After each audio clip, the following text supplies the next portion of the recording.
আজ আমরা বিশেষভাবে সৌভাগ্যবান এবং সম্মানিত যে বাংলাদেশের 3 বারের নির্বাচিত প্রধানমন্ত্রী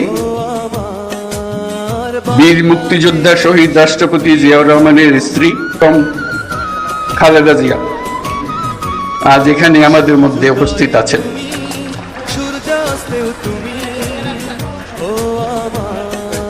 এক যুগ ধরে তিনি এই মহাসম্মেলনীতে অংশগ্রহণ করার সুযোগ পান নাই, আজকে সুযোগ পেয়েছেন। আমরা সবাই আনন্দিত এবং গর্বিত যে আমরা এই সুযোগ দিতে পেরেছি আপনাকে। শারীরিক অসুস্থতা সত্ত্বেও এই বিশেষ দিবসে সবার সঙ্গে শরীক হওয়ার জন্য আপনাকে আবারও ধন্যবাদ।